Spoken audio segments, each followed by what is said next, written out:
Fischer-Tropsch Symposium, CO, hydrogenation for alcohols, for hydrocarbons.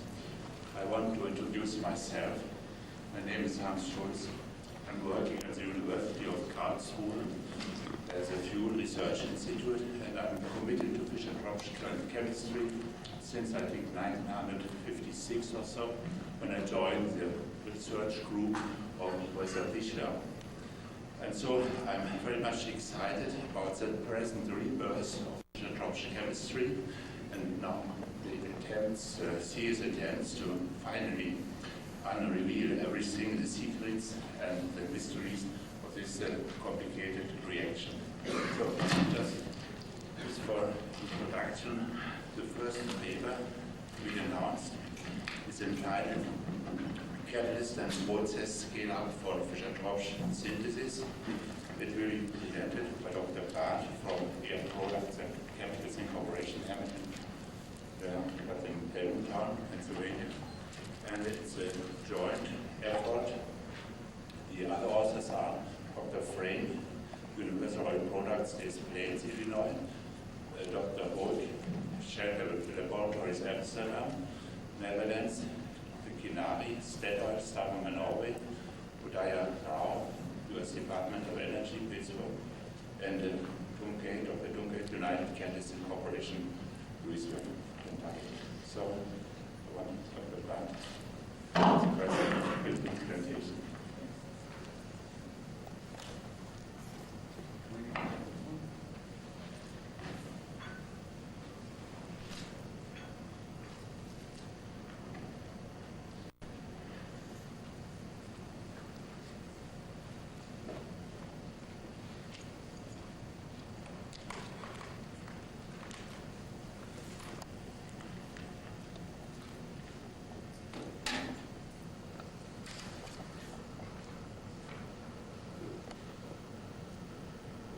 Thank you, Hans, and good morning, everybody. Today I'm going to present some results that we obtained from a Fischer-Tropsch demonstration run at Department of Energy's Alternate Fuel Development Unit in Laporte, Texas.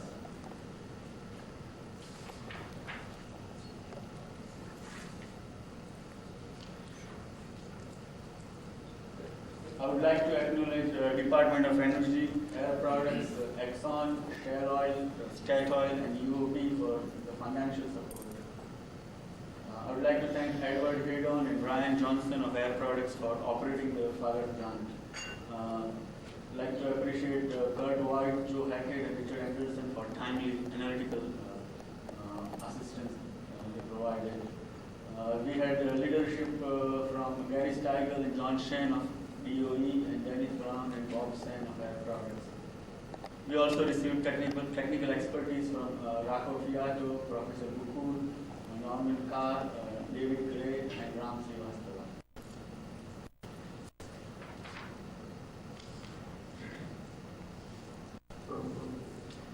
I'd like to start with the process chemistry.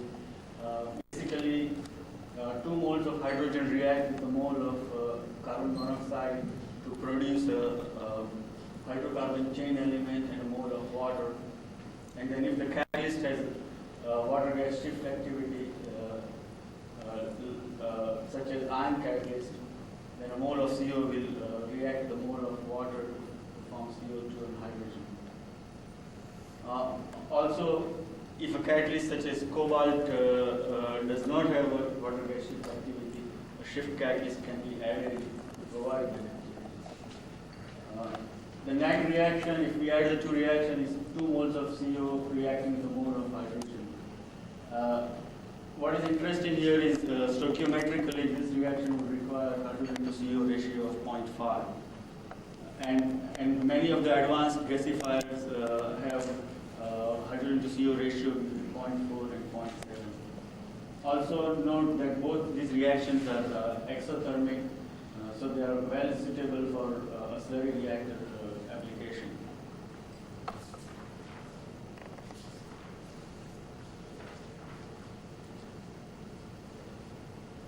A slurry reactor uses catalyst powder suspended in an inert liquid medium and syngas is bubbled through the slurry. The heat of reaction is removed by an internal heat exchanger which produces steam in the heat exchanger. Here I have listed advantages of the slurry phase reactor. We can essentially obtain an isothermal operation which would increase the conversion per pass, improve the selectivity, and also enable a longer catalyst life. It also provides process flexibility, such as being able to use high CO concentration in the feed and also any CO2 concentration in the feed. It gives us the load following capability, which is important in a CGCC application. Allows us to start up and shut down the reactor very quickly. Also, online catalyst addition and withdrawal is possible. Using the slurry phase reactor simplifies the flow sheet. You do not need a shift reactor or a CO2 removal equipment anymore, which lowers the capital and operating costs.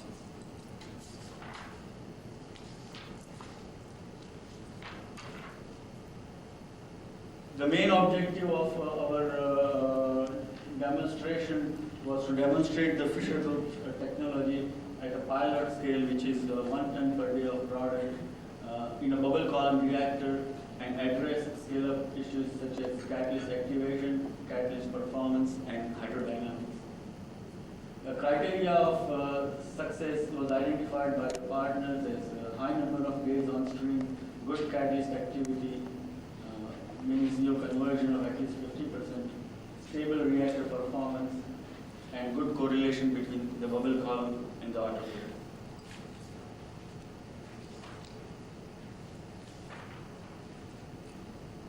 I want to talk a little bit about the catalyst selection for the pilot plant run. We decided to pursue a silica-supported precipitated ion catalyst with potassium oxide and copper oxide as promoters. We had United Catalyst produce several trial batches of these catalysts. And here I'm showing some activity data from UOP on this catalyst. Originally, we produced the catalyst O, which was aimed for high alpha. And as you can see here, we did 2 tests on this catalyst, and conversion was pretty high, between 60 and 75% CO conversion. And the wax production was also pretty high. Showing good activity and selectivity of the catalyst. However, when we did a filter test, catalyst wax separation filter test with this catalyst, we had some difficulties. We had some plugging in the filtration, which could cause us some problems in the low-load operation. So we decided to aim at a lower alpha catalyst to reduce the load on the catalyst wax separation. So we tried to make a couple more batches of catalyst A and B, where we had a lower potassium oxide loading, trying to reduce the wax selectivity. But as you can see from the data, particular catalyst A actually made more wax. It appeared that we were unable to lower the potassium oxide to a low enough level since our silica source was really potassium silicate. Catalyst B, even though it made lower wax, the activity was lower, and we had some activation problems. So in spite of the filtration difficulties, we decided to stay with catalyst O for the pilot plant operation.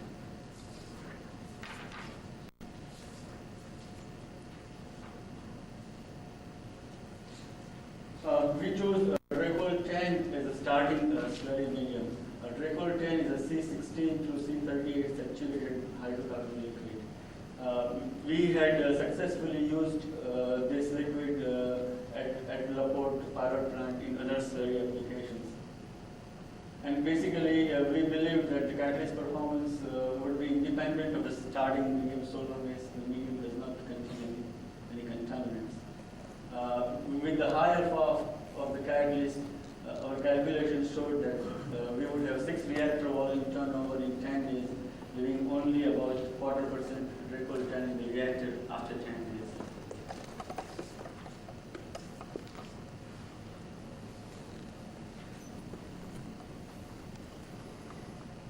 Here I am showing a process flow diagram for the Bhatt pilot plant. Hydrogen, CO, and nitrogen are blended, compressed, and then preheated in the feed gas product economizer. The syngas is additionally preheated in a steam heater, and then it's bubbled through the slurry. The syngas gets converted in the reactor, and the unconverted syngas, as well as the product hydrocarbon, CO2 and water, are cooled in the economizer, and then light waxes are dropped in the 20 to 14 separator. The effluent from this separation is further cooled against the cooling water, and hydrocarbons and water are separated in 20 to 18 separator. The effluent from the 20 to 18 separator is analyzed, depressurized, and then sent to flare. The liquid from 20 to 14, 20 to 18 goes through a series of vessels for degassing and then sent to storage. In the reactor, the catalyst makes liquid product which remains liquid at reaction temperature. So the liquid level increases in the reactor with time. So we take an overflow out of the reactor and send it to 2713 slurry holding tank. A concentrated slurry from the bottom of this tank is pumped back to the reactor continuously. A stream from this tank is sent to cross-flow filters for filtration of the wax. We use 1 micron porous metal filters in this filter. The wax from the filter is sent to a storage tank. If the filtration doesn't work as designed, we would let the liquid level rise in this holding tank, and then take an overflow from this tank, allowing some settling in the tank, and the overflow would end up to the storage tank.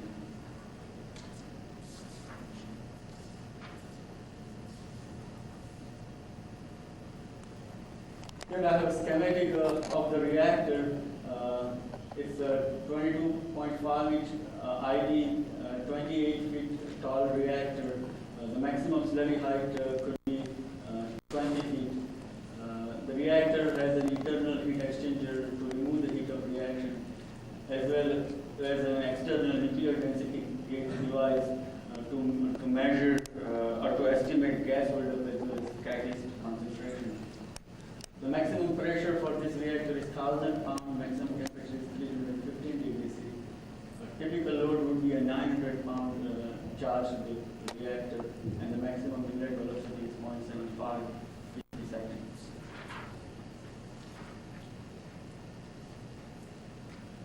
I have a picture of the pilot plant. The reactor is a tall structure in the center. The 2713 holding tank is in the back. I don't know if you can see that very clearly. The large diameter tank here is the catalyst preparation tank, where we mix the oil and catalyst together for loading to the reactor. Here on the right is the flare knockout pot.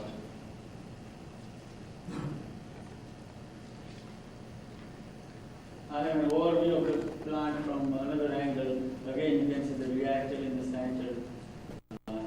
This is the preparation, catalyst oil preparation tank, flare knockout pot. On the right here is the compression section.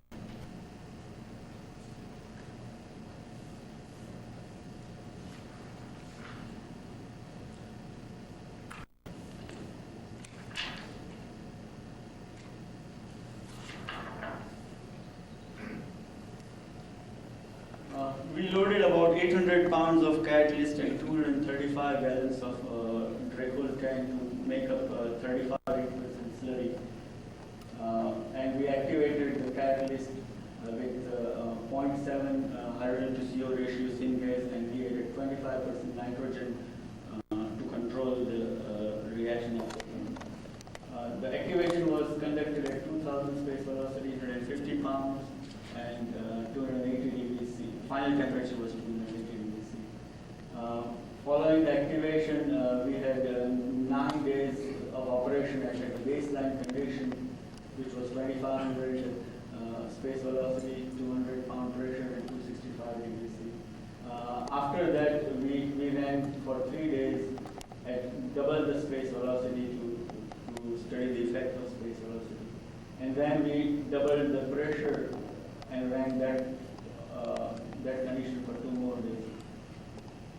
After that, we came back to the baseline condition to check if the catalyst had deactivated. And then we added one more condition to look at the natural gas-based feed, which was 2 to 1 hydrogen to CO.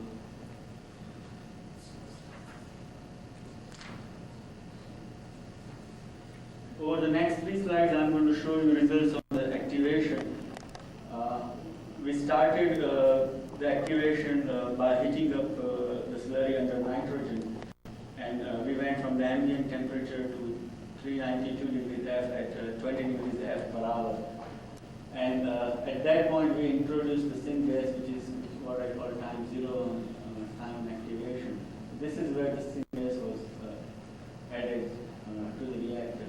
And immediately we saw a sharp temperature rise, and the temperature reached up to about 440 degrees F, but we were able to control the temperature and bring it down pretty quickly. We believe this was due to heat of absorption of the gas. Beyond that, the heat up went pretty well. We heated up at 12 degrees F per hour till we reached 536 degrees F, and then we stayed there for 12 more hours.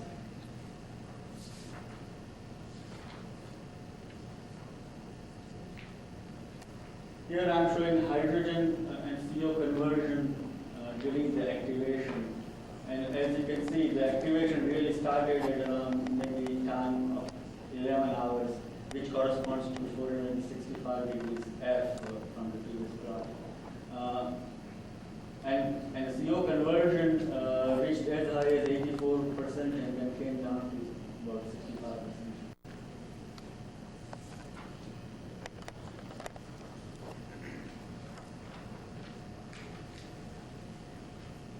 Here I am showing CO2 selectivity as well as CO2 to methane ratio during the activation. We are monitoring these 2 parameters to make sure that we do not have a Woodward reaction which will deposit carbon on the catalyst. As you can see, the CO2 selectivity stayed below 50%, and the CO2 to methane ratio stayed below 40, which was consistent with what was observed at UOP. So we believe that we didn't really have any Woodward reaction occurring. At the end of the activation, we went to the baseline condition, and the CO conversion at that point was 80%, which indicated good catalyst activity. CO2 selectivity was 49%, which indicated good water gas shift activity. The methane selectivity was around 4%, which suggested that the alpha of the catalyst was probably high. So all these results were encouraging and were close to expected. Also, as anticipated, we had problems in the cross-flow filtration. After 1 day on stream, the filter started plugging, and the filtrate flow fell below the design level. So at that point, we decided to go to our backup plan of using the settling. We believe the filtration problems were probably due to fines in the catalyst. Fines were plugging the filters. Now, when we started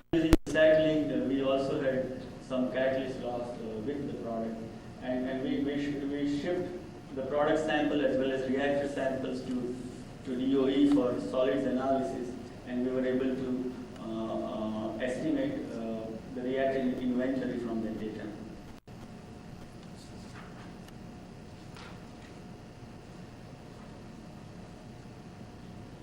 Here I am showing space velocity as a function of hours on stream. I'm going to show quite a bit of key data as a function of hours on stream. And as you can see, the space velocity started drifting up as we kept losing the catalyst.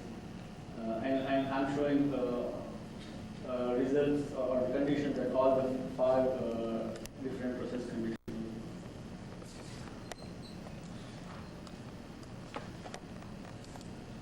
The CO conversion as a function of hours on streams.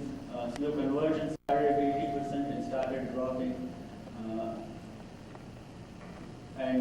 As we were losing catalyst from the reactor. When we went to higher space velocity condition, as expected, CO conversion dropped further. Then when we went to the higher pressure condition, the conversion came up.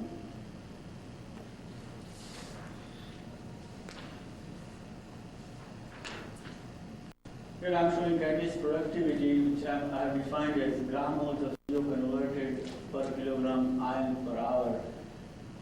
And the catalyst productivity was pretty stable during the first 9 days of operation. And also when we came back to the baseline, the productivity came back to where it was before. This parameter takes into account the catalyst loss because I'm dividing the conversion by the amount of catalyst in the system. This shows that maybe the catalyst activity was stable and most of the conversion loss was because of catalyst loss. To further analyze that hypothesis, we did some rate constant estimates. We used Bechtel's approach of looking at rate limiting models, a CSPR model, and a plug flow reactor model. And the actual case would be somewhere in between. The rate of reaction was assumed to be proportional to the hydrogen concentration in the liquid phase. If you look at the CSPR model, first couple of data points are at higher activity, and then the rate constants are pretty stable. And again, you come back to the same baseline. Plug flow reactor also shows pretty stable activity. So we believe that the conversion loss was indeed due to the catalyst loss, and the catalyst was fairly stable during the run.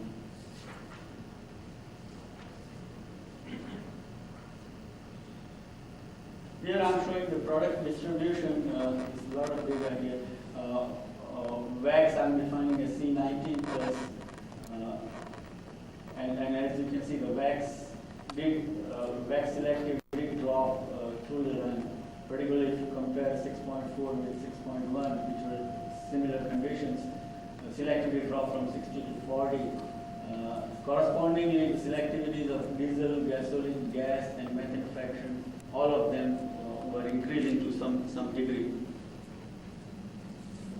Within the C2 to C4 fraction, we had more olefins than paraffins, and we also saw some increase in the olefin selectivity.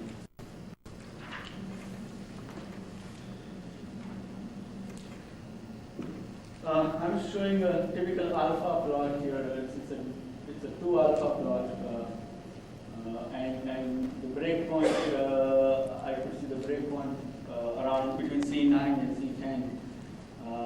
Alpha 1 of 0.71, alpha 2 of 0.93. The alpha during the run did show some decline. If you look at single alpha, the single alpha dropped from 0.93 to 0.9. If you look at the double alpha estimate, the alpha 1 increased from 0.65 to 0.71, while the alpha 2 dropped from 0.97 to 0.93, which is consistent with the earlier selectivity data. Next 3 slides I'm going to present gas holdup data. Gas holdup is defined as volume percent gas in the reactor.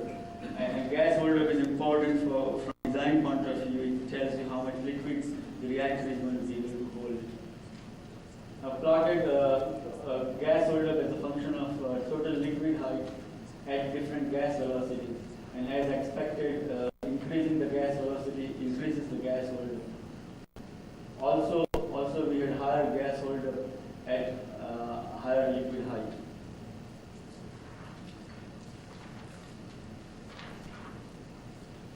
Here I'm showing effect of pressure and gas velocity at a constant mass flux. And when you go to higher pressure, the gas velocity drops and you see a drop in the gas holdup.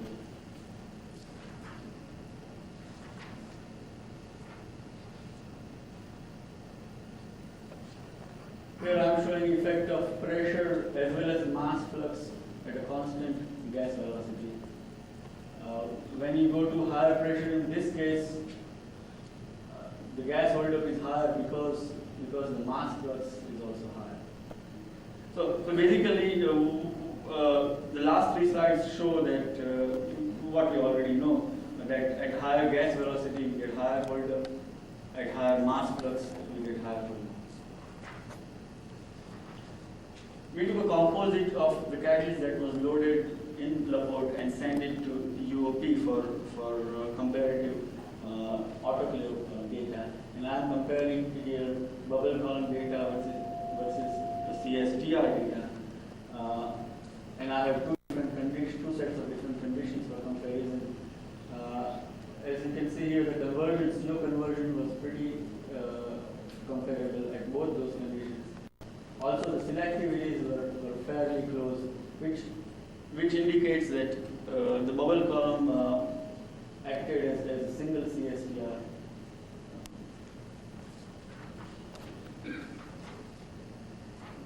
We also did some physicals and chemicals on the catalyst that was used at Bhatt. Due to time constraints, we were not able to do all the analysis before the run. Some of them was done after the run. And I'm showing you earlier data of small scale preparation and also data on the Bhatt largest batch of catalyst. And the 800-pound composite is what went into the Bhatt reactor. If you compare this data with catalyst O, the chemical composition was pretty close. Copper oxide was slightly higher, silica was slightly higher, but that did not impact the activity. What also did not impact the activity was the fact that surface area was much lower than the earlier small scale preparation. But the major problem we had was with the particle size, which was much smaller, 10 micron as opposed to 32 micron.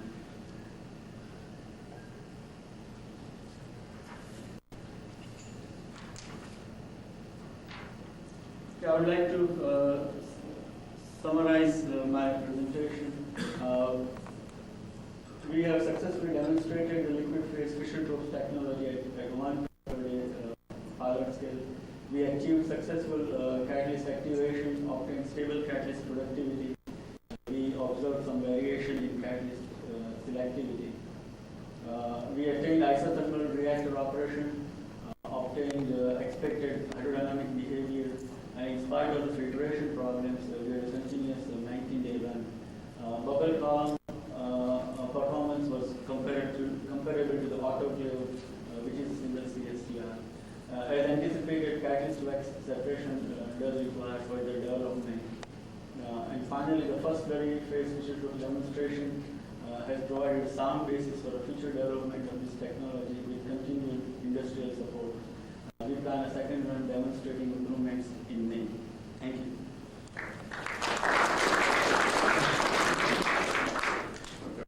Thank you very much for your very interesting, successful performance operation. Yes, I would like to know what happens to the oxygenates in such a slurry process. Do they follow the slurry or do they follow the gas phase? or do they create phase separation with the slurry at lower temperature? Okay, can you repeat the first part? The oxygenates you are operating an iron Fischer-Tropsch catalyst, and it's supposed to make a lot of oxygenates. Oxygenates. Yes, what do happen with them in such a slurry process? Do they go with the gas phase out? Do they go with the slurry out? And when they go out with the slurry, do they create phase separation? Okay, some of they go with the gas phase. Most of the oxygenates stay in the gas phase, and some of them dissolve in the water phase. We have two phase of liquid, okay, and they basically show up when you are condensing against cooling water. I noticed your CO2 selectivity is only at 49%. That seems, is that typical of Fischer-Tropsch? That seems a monstrous loss in thermal BTU availability. I'm wondering how such a technology could be commercially viable with such carbon loss. Okay. Is 49% It is typical when you have an excellent shift activity with the catalyst. That is what you see in the lab as well. Now, in terms of how it's applicable commercially, shift activity allows you to handle gases which has a lot more CO than stoichiometrically needed for Fischer-Tropsch.